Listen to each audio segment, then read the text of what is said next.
Sunday, November 8, 1620. On a hill called Bila, Hora, a decisive battle between the Czech estates and the Imperial Catholic Army is about to take place. The battle will end more than 2 years of conflict. Figures on the number of troops vary. The estate army has roughly 15 to 20,000 soldiers. On the Imperial side, 25 to 30,000 men are ready to fight. The forward units came into contact with each other already on November 7th, and the battle itself was preceded by several smaller skirmishes and clashes. Probably the most significant of them is the encounter between the Imperial and Hungarian cavalry. The Hungarian light cavalry retreated after losing the skirmish, and in the next day's battle, they occupied the rear defensive zone of the estate army. The Catholic Army, made up of the Imperial Army and the German Catholic League Army, was formed for the battle gradually as it came into the battlefield area. The final position was reached at around 10 am between the villages of Ruzin and Repi.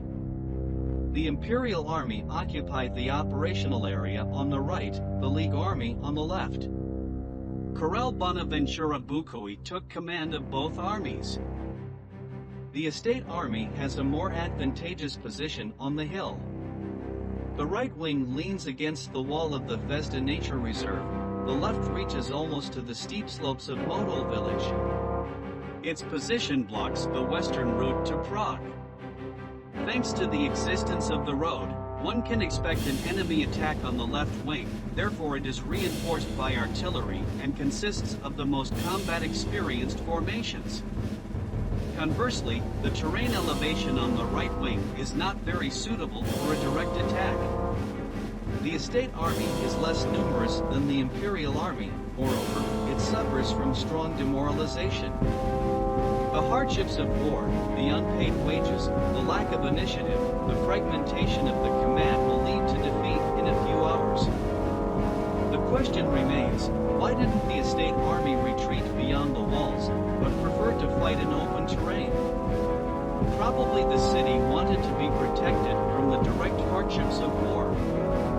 However, the day after tomorrow, Prague will become a place of looting and robbery.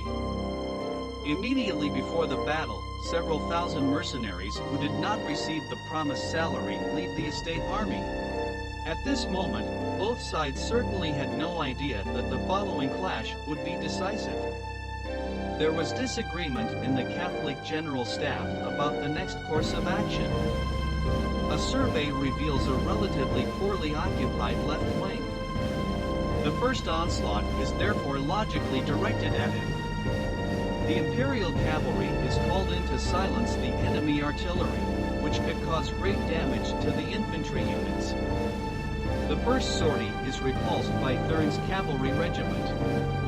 The cavalry leads the counterattack up to the level of the infantry of the first echelon. But this effort is not supported by the other units and the attack falls apart. The Imperials strike a second time on the left wing. The regulars try to reinforce the left wing, but before long the first sheik of their infantry turns and retreats. He will take with him the second, reserve line made up of Hungarian units. They turn around without even engaging in combat. The left wing of the estate army is in ruins, the soldiers panicked. Individually and in groups, the mercenaries run towards Prague and turn their backs on the enemy. According to the customs of the time, this means a lost battle. In this situation, the young Prince of Anhalt, commanding the center of the army, decides to counterattack. Its maneuverability is quite limited. He can choose to attack and surrender. However, the only usable path is filled with retreating units. It is quite impossible to lead an army in order in such a situation. The enemy's right wing has become somewhat exposed by the fighting, and the young commander sees an opportunity to strike. With his brave act, he also pulls other units to attack.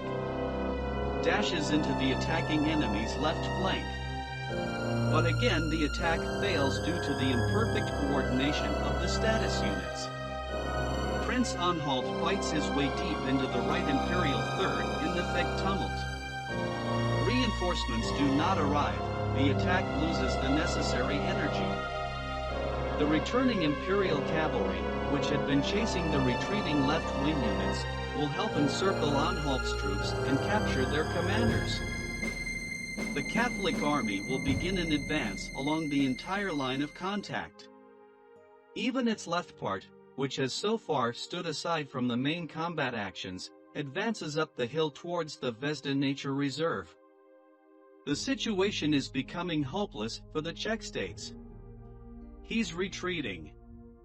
However, the divisions on the right wing of the estates have nowhere to go.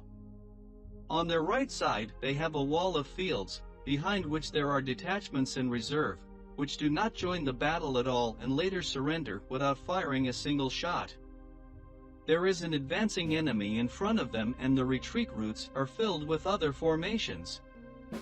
It is these sections that allegedly have the biggest losses. The number of victims varies a lot.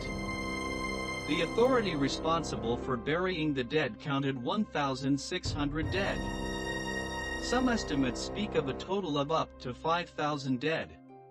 The battle lasts less than 2 hours. The defeat of the estate army also ends the first stage of the 30 Years' War, which historians later called the Czech War.